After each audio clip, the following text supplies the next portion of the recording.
પ્રભુ ઈસુ ખ્રિસ્તના પ્રેમી વિજય અને ગૌરવી નામમાં આજના દિવસની આપ સર્વને સલામ પાઠવું છું. ખૂબ જ હર્ષ તથા આનંદની લાગણી અનુભવું છું આજે કે ફરી એકવાર પઝલિંગ પેસેજીસ ઓફ પોલ અને તેના 12મા સેશનમાં આપણે પ્રવેશ પામી શક્યા છે. ગત 11 સેશન્સમાં ઘણી બધી થિયોલોજીકલ બાબતો આપણે જોવાનો પ્રયત્ન કર્યો અને જે મૂંઝવણવાળી બાબતો હતી એમાં અલગ અલગ ઇન્ટરપ્રિટેશન્સ દ્વારા તેની સાચી સમજણ પ્રાપ્ત કરવાનો પ્રયત્ન કર્યો.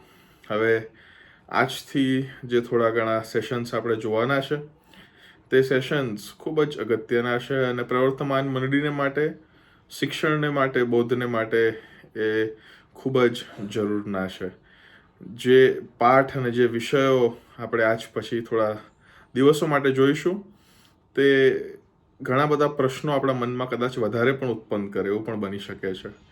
પણ આવો આપણે પ્રભુને આગળ નમી જઈએ, પ્રભુની આણ સ્વીકારીએ અને પ્રભુનો પવિત્ર આત્મા જે ઇન્ટરપ્રિટેશન અથવા જે અનુવાદ માટે મને તમને પ્રેરણા આપે તે સ્વીકારીએ અને પ્રભુના વચનોને વધુ ગહનતાથી, ગંભીરતાથી અને જે ઊંડાણમાં તેને સમજવાની જરૂર છે તે સમજવાનો પ્રયત્ન કરીએ. જે આજનો જે વિષય છે, આજનો જે પ્રશ્ન અને જે પઝલ જેને આપણે ડીલ કરવા માંગીએ છીએ તે ખરેખરમાં એ એક સળગતો પ્રશ્ન છે. અને જે સળગતો પ્રશ્ન એ શરૂઆતની મંડળીથી લઈને અત્યાર સુધી, અત્યાર તો કદાચ ક્યાંક કોઈક અંશે થોડું ઘણું લિબરલ થયું છે, થોડું ઘણું છૂટ મળી છે, પણ એ પહેલેથી અને અત્યાર સુધી એ એક બહુ મોટો સળગતો પ્રશ્ન છે.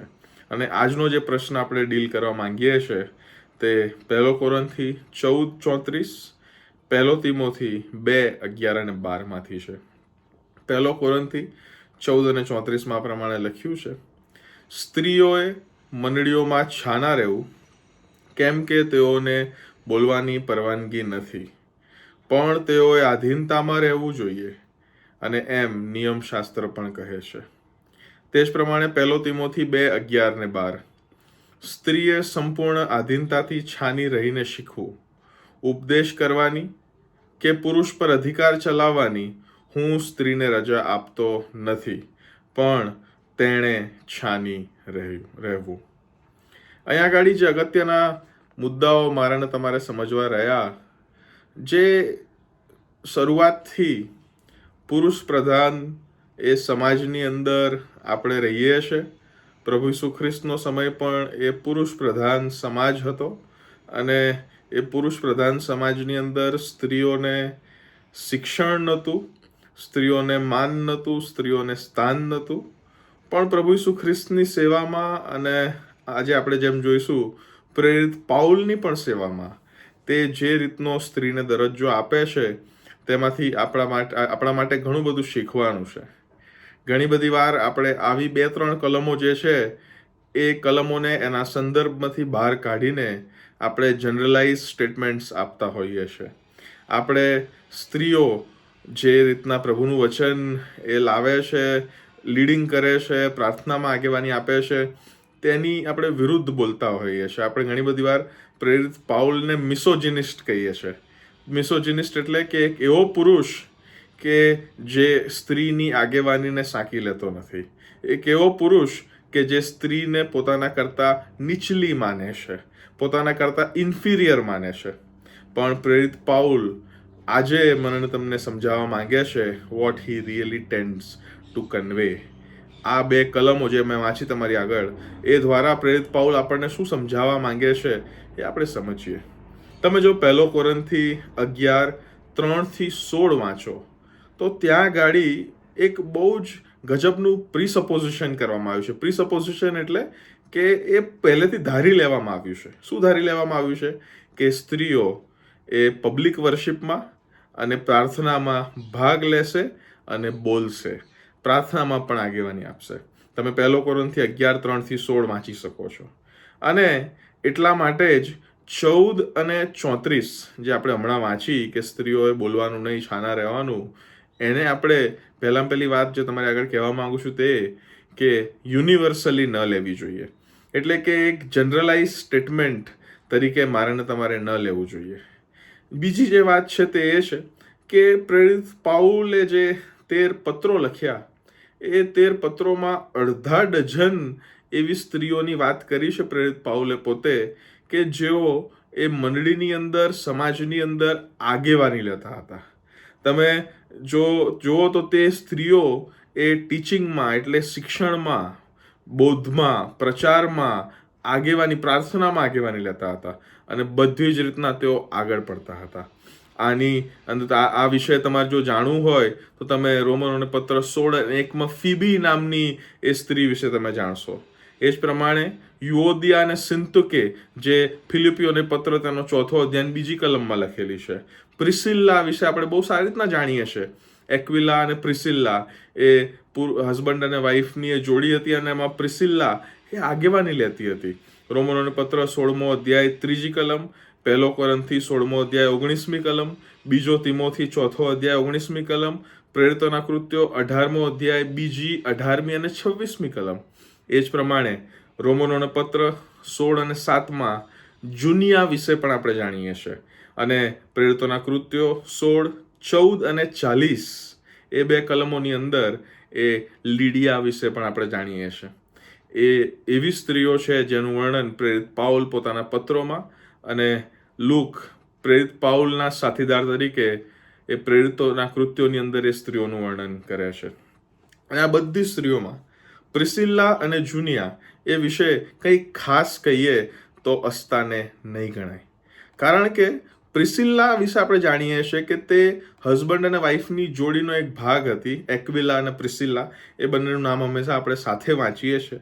અને પ્રેરિત પાઉલે રોમનોને પત્ર 16:3-5માં તેઓને પોતાના સહકર્મીઓ તરીકે એ લોકોએ પ્રેરિત પાઉલે પત્રોની અંદર રજૂ કર્યા છે કે દે આર હિઝ કોવર્કર્સ એટલે કદાચ ટેન્ટ મેકિંગ જે કાર્ય તે કરતો હતો તેમાં પણ તેના કરતાં વધારે એ સુવાર્તાના પ્રચારમાં અને મંડળીમાં આગેવાની આપવામાં તેઓ કોવર્કર્સ હતા, એટલે સહકર્મીઓ હતા. એ લોકો લગભગ યહૂદી ઓરિજિનના એટલે કે મૂળ યહૂદીઓ હતા કે જેઓ એ 39મી સાલમાં એટલે કે પ્રભુ ઈસુ ખ્રિસ્તના આયા પછી 49મી જે સાલ છે AD 49માં તેઓ રોમ છોડીને બીજી જગ્યાએ એટલે લગભગ એફેસસમાં રહેવા માટે ગયા હતા. અને એ છોડવાનું કારણ હતું કે ક્લોડિયસ નામનો જે એમ્પરર હતો, સમ્રાટ હતો, રોમન સમ્રાટ, તેણે યહૂદી સભાસ્થાન બંધ કર્યું હતું. અને કારણ કે તે માનતો હતો કે ખ્રિસ્તી ધર્મ એ સમાજની અંદર એ ખોટું તત્વ છે અને તે ડિસ્ટર્બન્સીસ અને અડચણ લાવી રહ્યું છે.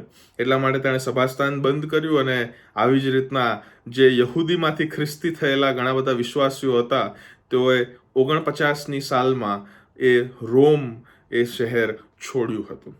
તમે જો પ્રેરિત પાઉલના દરેક પત્રોનો મૂળ ભાષામાં એટલે કે ગ્રીકમાં તમે જો સમજવાનો પ્રયત્ન કરશો તો ત્યાં ગાડી હંમેશા એ પ્રિસિલ્લા અને એક્વિલા વિશે લખતા ત્યારે પહેલા પ્રિસિલ્લાનું નામ લખે છે. તેનું કારણ કદાચ એ હશે કે પ્રિસિલ્લા એ જોડીમાં વધારે પ્રભાવશાળી અને વધારે પાવરફુલ હશે, ઇન્ફ્લુએન્શિયલ હશે અને પાવરફુલ હશે. તમને પ્રિસિલ્લાની જોડે જો જુનિયાની વાત કરું તો જુનિયા તો વધારે અગત્યની છે. હવે એક વાત તમને થોડી વાર પછી કહીશ. 16મો અધ્યાય રોમનોનો પત્ર 16મો અધ્યાય અને 7મી કલમમાં પ્રેરિત પાઉલ જુનિયા અને આન્દ્રોનિકસને એ પ્રેરિતોમાંના ખાસ કહે છે કે they are prominent among the apostles. હવે ગુજરાતીમાં જે ભાષાંતર કરેલું છે હું તમારી આગળ વાંચીશ. રોમનોને પત્ર તેનો 16મો અધ્યાય અને 7મી કલમ અહીંયા આ પ્રમાણે કહે છે: મારા સગા તથા મારી સાથેના બંદીવાન આન્દ્રોનિકસ તથા જુનિયાસને સલામ કહેજો. તેઓ પ્રેરિતોમાં નિમાયા છે અને મારાથી અગાઉ ખ્રિસ્તમાં આવેલા છે. ગુજરાતી ભાષાંતર ખોટું છે આ કલમનું, અને સ્પેસિફિકલી આ નામનું. મેં તમને જેમ કહ્યું કે હું તમને કહીશ. જે ગ્રીક મૂળ છે એ ગ્રીક ભાષા એવી છે ને કે તમારે એ ગ્રીક ભાષાના વાક્ય તમારે જો લખવું હોય તે વાક્યોના શબ્દોને તમારે યોગ્ય રીતના ગોઠવવાની જરૂર નથી.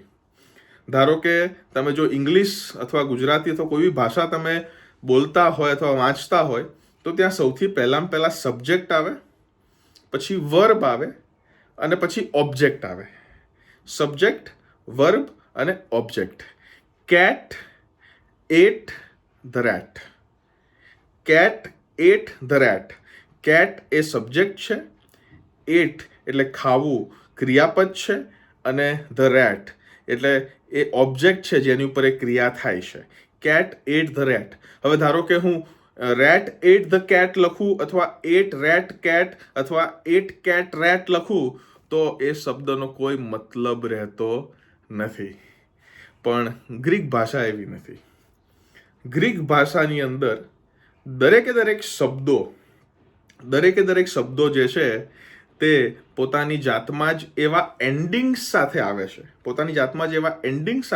છે કે એ આખા વાક્યમાં ગમે ત્યાં કેમ ના હોય પણ તમે તેને યોગ્ય રીતના સમજી શકશો.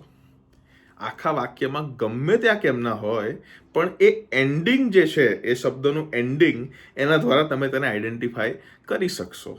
એ પુલ્લિંગના અલગ એન્ડિંગ છે, સ્ત્રીલિંગના અલગ એન્ડિંગ છે, ન્યુટર એટલે જે ન્યુટર નાઉન છે તેના પણ અલગ એન્ડિંગ છે.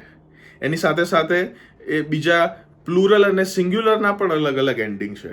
એટલે ગ્રીક ભાષા સમજવી અને શીખવી એટલા માટે જ બહુ અઘરી છે.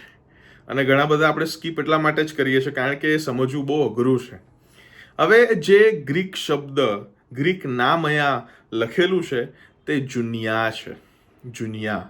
અને આ એન્ડિંગ નામમાં, આ એન્ડિંગ જ્યારે પણ આવે ઇટ ઇઝ ઓલવેઝ ફેમિનાઇન. એ હંમેશા એ સ્ત્રીલિંગ નામ છે.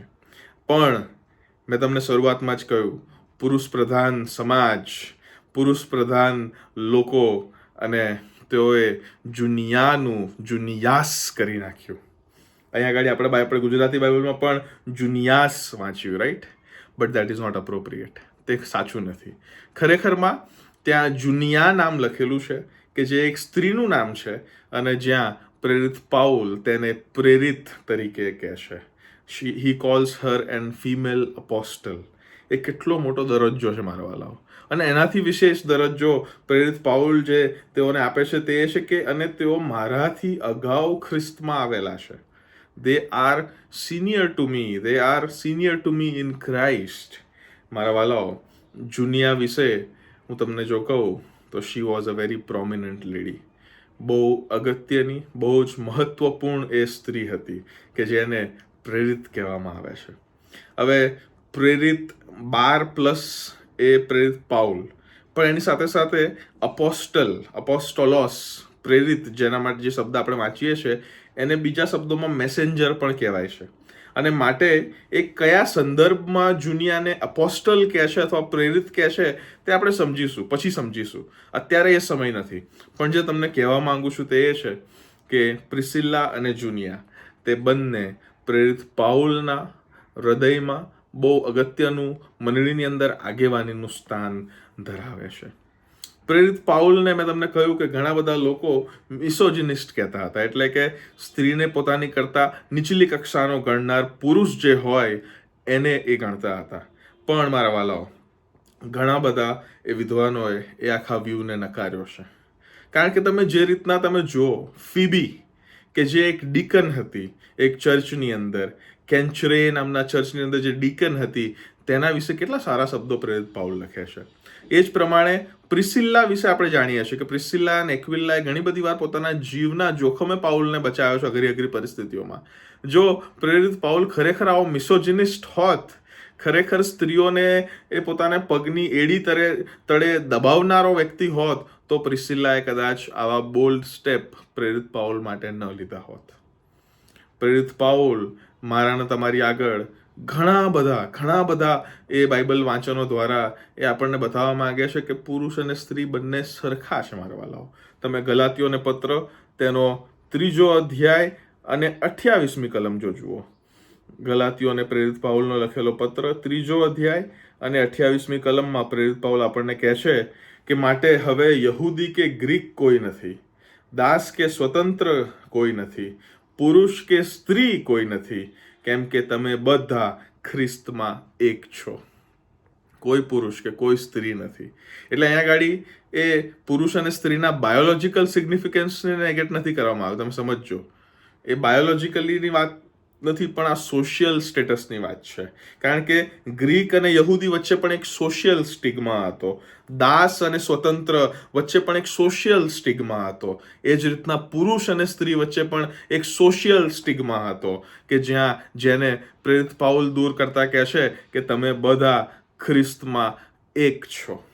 તમને એ જ પ્રમાણે આખી કલમ લગભગ છે ને યોએલનું પુસ્તક 2 અધ્યાય 28 ને 29 મને તમને જોવા મળે છે, કે જેને પ્રેરિતોના કૃત્ય 2 અધ્યાય 17 અને 18 પ્રેરિત જે પિત્તર છે તે કોટ કરે છે. ત્યાં એ લખે છે, પણ એ તો યોએલ પ્રબોધકે જે કહ્યું હતું તે જ છે. એટલે ઈશ્વર કહે છે કે પાછલા દિવસોમાં એમ થશે કે હું સર્વ માણસો પર મારો આત્મા રેડી દઈશ, અને તમારા દીકરા તથા તમારી દીકરીઓ પ્રબોધ કરશે.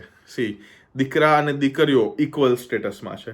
તમારા જુવાનોને સંદર્શન થશે. જુવાનો એ એક ન્યુટર વસ્તુ છે, એટલે જ્યાં ગાડી પુરુષ જુવાન અથવા યુવાન અને યુવતી બંને આવી જાય ત્યાં ગાડી. તે જ પ્રમાણે અને તમારા વૃદ્ધોને સ્વપ્નો આવશે. વળી તે સમયે હું મારા દાસો પર તથા મારી દાસીઓ પર, રાઈટ, મારા દાસો પર તથા મારી દાસીઓ પર મારો આત્મા રેડી દઈશ, અને તેઓ પ્રબોધ કરશે. They will be prophets, they will be prophesying. મારા વાલાઓ, પ્રેરિત પાઉલ એ કોઈ અંશે સ્ત્રીઓને પોતાના પગની એડી માનતો નહોતો. પણ આ 2 કલમો જેને આપણે વાંચી, કે જેમાં પ્રેરિત પાઉલ તેઓને છાના રહેવાનું કહે છે, તે ખરેખરમાં યુનિવર્સલ એટલે કે સર્વસામાન્ય નથી, પણ એ કોન્ટેક્સ્ટની અંદર, એ પર્ટિક્યુલર સંદર્ભની અંદર એની જરૂર છે. એટલા માટે પ્રેરિત પાઉલ એવી આજ્ઞા ત્યાં આગળ કરે છે. પ્રેરિત પાઉલ એ તમે જુઓ તો કોરિન્થની મંડળીનો જે સંદર્ભ છે એ સમજવાની જરૂર છે. અને 1 તિમોથી 2:11-12 જે આપણે વાંચી, એની અંદર આપણે એફેસસની મંડળીના સંદર્ભને સમજવાની જરૂર છે. કારણ કે તિમોથી ત્યારે એફેસસમાં સેવા કરતો હતો. કોરિન્થ અને એફેસસ એ બંને એવા શહેરો હતા કે જેના તમે સંદર્ભ સમજવાનો પ્રયત્ન કરો તો ત્યાં ગાડી જે રીતની છૂટ ત્યાંની સ્ત્રીઓ લેતી હતી, બોલવામાં, કપડાં પહેરવામાં, એ પોતાની જાતને શણગારવામાં, એ ક્યાંક કોક અંશે પોતાની જાતને ખ્રિસ્ત અને ખ્રિસ્તની સુવાર્તા કરતા પોતાની જાતને ઊંચી માનતી હતી, ઊંચી ગણતી હતી, અને માટે ત્યાં ગાડી આવી જરૂરત પડે છે. તમે જો એ ડાયના કલ્ટ તમે વિશે સાંભળ્યું હોય તો ત્યાં ગાડી એક ફર્ટિલિટી ગોડેસ હતી, કે જેની સ્ત્રીઓ આરાધના કરતા હતા, કે જેથી કરીને તેઓને પુત્ર અથવા પુત્રી પ્રદાન થાય, સંતાનનું દાન તેઓને પ્રાપ્ત થાય. અને તે કરવાને માટે તેઓ અલગ અલગ રીતના પોતાની જાતને શણગારતા હતા. યોગ્ય ન હોય એવા કદાચ એ વાળ કરતા હતા, એવા કપડાં પહેરતા હતા, એવી બોલી બોલતા હતા. એ સંદર્ભની અંદર, એ પર્ટિક્યુલર એ કોરિન્થ અને એફેસિસ શહેરના સંદર્ભની અંદર પ્રેરિત પાઉલ તેઓને કહે છે કે સ્ત્રીઓએ મંડળીમાં છાના રહેવું, કેમ કે તેઓને બોલવાની પરવાનગી નથી. ઘણી બધી સ્ત્રીઓ એવી પણ હતી મારા વાલાઓ, કે જ્યારે તેઓ તેમના જૂના સમાજમાં, જૂના ધર્મમાં હતી, ત્યાં ગાડી તેમને કોઈ બોલવા દેતું નહોતું. કારણ કે મેં તમને કહ્યું, પુરુષ પ્રધાન સમાજને એ આખી સંદર્ભ એ પ્રમાણેનો હતો. પણ જ્યારે તેઓ ખ્રિસ્તી બન્યા અને પ્રેરિત પાઉલનું અને અન્ય પ્રેરિતોનું શિક્ષણ તેઓએ પ્રાપ્ત કર્યું, અને તેઓએ જાણ્યું કે પુરુષ અને સ્ત્રી બંને એ દેવની પ્રતિમા અનુસાર બનાવેલા એ ઈશ્વરના સર્જન છે, ત્યારે તેઓને ખબર પડી કે they R free to speak. પણ અત્યાર સુધીના જૂના જીવનની અંદર તેઓએ લિટરેસી પ્રાપ્ત કરી નહોતી, એટલે તેઓએ અભ્યાસ કર્યો નહોતો, વાંચન કર્યું નહોતું, તેઓને એ જે લિટરરી તેઓની પાસે જ્ઞાન હોવું જોઈતું હતું તે નહોતું. અને માટે ઘણી બધી વાર એવું થતું હતું કે લોકો પ્રબોધ કરતા હોય, મંડળીની અંદર આરાધના ચાલતી હોય, પણ સ્ત્રીઓ એકબીજાની સાથે વાતો કરે, એકબીજાને પ્રશ્નો કરે કે આનો મતલબ શું, આનો મતલબ શું. તમે જો જુઓ તો એ પોતાના પુરુષને એટલે પોતાના પતિને જઈને એ ચાલુ આરાધનાની અંદર પ્રશ્નો કરે. અત્યાર સુધી બોલવાની છૂટ નથી, પણ ખ્રિસ્તમાં આવ્યા પછી તે છૂટ મળી હતી, અને માટે તેઓ એ રીતના ક્યુરિયસ હતા, વધુ માહિતી મેળવવાને માટે, વધુ જાણવાને માટે. અને એટલા માટે પ્રેરિત પાઉલ એ પત્રની અંદર કહે છે ને કે જો તમને કોઈ પ્રશ્ન હોય તો તમે તમારા ઘરે જઈને તમારા પતિને પૂછો, તમે તમારા હસબન્ડને પૂછો, અને તે તમને કહેશે. મંડળીમાં છાના રહેવાનું કારણ એ છે કે જેથી કરીને પબ્લિક વર્શિપમાં ડિસ્ટર્બન્સ ઊભી થાય નહીં. બહુ જ ક્લિયર કટ. આપણે આજના સમયમાં પણ આપણે જ્યારે ચર્ચિસમાં જઈએ છીએ અને કોઈ બાળક જો રડતું હોય અથવા સતત ડિસ્ટર્બન્સ ક્રિએટ કરતું હોય તો પુલપિટ પરથી કદાચ પાળક સાહેબ જ કહી દે છે ને કે બાળકને લઈને તમે બહાર જાઓ, કે જેથી કરીને પબ્લિક વર્શિપમાં કોઈ જાતની ડિસ્ટર્બન્સ ઊભી થાય નહીં. હવે જો કોઈ પાળક સાહેબ પુલપિટ પરથી એવું કહે કે તમે બાળકને લઈને બહાર જાઓ અને એ પાળક સાહેબના ચર્ચમાં એ સંદર્ભમાં બોલેલા વાક્યને કોઈ વ્યક્તિ જનરલાઇઝ કરીને કહી દે કે ભાઈ આ પાળક સાહેબ એવું કહે છે કે કોઈ બાળકોને ચર્ચમાં લાવશો જ નહીં, તો કે તે કેટલું સાચું કહેવાશે? તમે વિચાર કરજો. You understand what I M trying to say. સંદર્ભ અનુસાર, એફેસસ અને કોરિન્થ શહેરોના સંદર્ભ અનુસાર આ વિચાર પ્રેરિત પાઉલ ત્યાંની પર્ટિક્યુલર સ્ત્રીઓને કહેવા માંગે છે કે સ્ત્રીઓએ મંડળીમાં છાના રહેવું, કેમ કે તેઓને બોલવાની પરવાનગી નથી. તેઓએ આધીનતામાં રહેવું જોઈએ અને એમ નિયમશાસ્ત્ર પણ કહે છે. હવે આધીનતામાં રહેવું જોઈએ એ આપણે આગળના દિવસોમાં જોવાના છે. પહેલો તિમોથી 2:11-12 લખ્યું છે, સ્ત્રીએ સંપૂર્ણ આધીનતાથી છાની રહીને શીખવું, ઉપદેશ કરવાની, પુરુષ પર અધિકાર ચલાવવાની હું સ્ત્રીને રજા આપતો નથી, પણ તેણે છાની રહેવું જોઈએ. હવે અહીંયા ગાડી પુરુષ પર અધિકાર ચલાવવાની એટલે પુરુષ, તમે એક વસ્તુ સમજજો કે જેમ દરેક પુરુષમાંથી પણ નિમાયેલા, ચૂંટાયેલા પ્રબોધ માટે, શિક્ષણ માટે અને પ્રબોધવાણી માટે એ બહુ ઓછા પુરુષો હતા અને માટે એ પુરુષોને પછી આગળ ચાલીને બિશપ કહેવામાં આવ્યા છે, ડીકન કહેવામાં આવ્યા છે, સુવાર્તિક કહેવામાં આવ્યા છે. એટલા માટે જે પુરુષ પર અધિકાર ચલાવવાની એટલે કે એવા નિમાયેલા, ચૂંટાયેલા આગેવાન પુરુષો પર અધિકાર ચલાવવાની સ્ત્રીને રજા આપતો નથી. પ્રેરિત પાઉલ ત્યાં આગળ એવું કહેવા માંગે છે. તમે જો પહેલો તિમોથી 2:11-12 તમે સંદર્ભ જાણો તો એના પહેલા તિમોથીના પહેલા અધ્યાયના 3જી કલમમાં જ એક વસ્તુ બહુ સ્પષ્ટતાને ધોરણ પ્રેરિત પાઉલ કહે છે કે આ પત્ર એફેસસની અંદર જે ખોટા શિક્ષણનો જે બહુ મોટો પ્રશ્ન હતો અને ખોટા એ સિદ્ધાંતોનો જે પ્રશ્ન હતો તેને ડીલ કરવાને માટે આખો પત્ર લખેલો હતો. પ્રેરિત પાઉલ કહે છે કે હું તમને વિનંતી કરું છું કે તું એફેસસમાં રહે, કે જેથી કરીને જે લોકો ખોટા સિદ્ધાંતો શીખવે છે તેઓને તું રોકી શક. વિલિયમ માઉન્સ એ બહુ પ્રખર નવા કરારના એક ગ્રીક જાણનાર એવા વિદ્વાન છે અને તેઓ આ કલમને સમજાવતા મને તમને એવું કહેવા માંગે છે કે આ કલમને તમારે એફેસિયન વુમન એટલે કે એફેસસમાં રહેતી સ્ત્રીઓના સંદર્ભમાં જ સમજવી જોઈએ, પહેલો તિમોથી 2:11-12. કારણ કે ઘણી બધી આવી સ્ત્રીઓ એવી પણ હતી આ પર્ટિક્યુલર એફેસસ શહેરની અંદર કે જે લોકોને ગોસિપ કરવી બહુ ગમતી હતી, કે જે લોકોને એમનેમ જ મૂર્ખતાભરી વાતો કરવી બહુ ગમતી હતી અને તેઓ પોતાની જાતને બહુ બિઝી ગણાવતી હતી કે ભાઈ અમે બહુ બિઝી છે, અમે બહુ વ્યસ્ત છે, અમારી પાસે સમય નથી. અને માટે તેઓ શાંત નથી રહેતી, છાની નથી રહેતી. એટલે એ બેકડ્રોપમાં પ્રેરિત પાઉલ ત્યાં આગળ તેઓને છાના રહેવાની વાત કરે છે. મારા વાલાઓ, એ પહેલો કોરિન્થીનો જે 14 અને 34, પહેલો તિમોથી તેનો 2 અધ્યાય 11 અને 12 એ મને તમને બહુ અગત્યના પાઠ શીખવવા માંગે છે અને તે એ છે કે પ્રેરિત પાઉલ જ્યારે આ વાતો અહીંયા લખે છે તો it is particularly pointing to a single context of then church. એ સમયની મંડળીના એ પર્ટિક્યુલર કોન્ટેક્સ્ટને એ પોઈન્ટ કરીને એ આજ્ઞાઓ ત્યાં આગળ કહે છે. મેં તમને એક નાના બાળકનું બહુ સરસ ઉદાહરણ આપ્યું કે એક ચર્ચમાં જો કોઈ નાનું બાળક અવાજ કરતું હોય અને પાળક સાહેબ પુલપિટ પરથી કે તમે બાળકને બહાર લઈને જાઓ કે જેથી કરીને પબ્લિક વર્શિપ ડિસ્ટર્બ ના થાય, તો શું તમે એ પાળક સાહેબના વાક્યને જનરલાઇઝ કરીને બધે શું તમે કહી શકશો કે પાળક સાહેબે બાળકોને ચર્ચમાં લાવવાની ના પાડી છે? ના, તમે એવું નહીં કહી શકો. અહીંયા આગળ પબ્લિક વર્શિપ ડિસ્ટર્બ ન થાય માટે પ્રેરિત પાઉલ આ રીતની વાત કરે છે. કારણ કે એના પોતાના પત્રોની અંદર, એના પોતાની ચર્ચ લીડરશિપની અંદર તમે આપણે આગળ જ જોયું કેટલી બધી સ્ત્રીઓ હતી કે જે લોકો બહુ જ જોરદાર આગેવાની આપતી હતી. એ ફીબી હોય, એ લીડિયા હોય, એ પ્રિસ્કિલ્લા હોય, એ જુનિયા હોય, હે ને.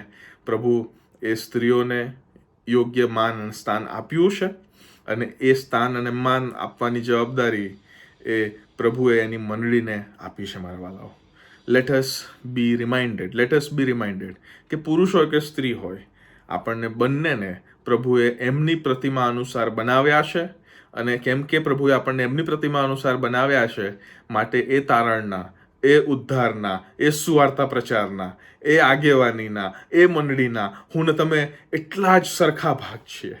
એમાં કોઈ તફાવત, કોઈ ઊંચ નીચ હોઈ શકે નહીં. પ્રભુ આપ સર્વને આશીષ આપો. આમેન.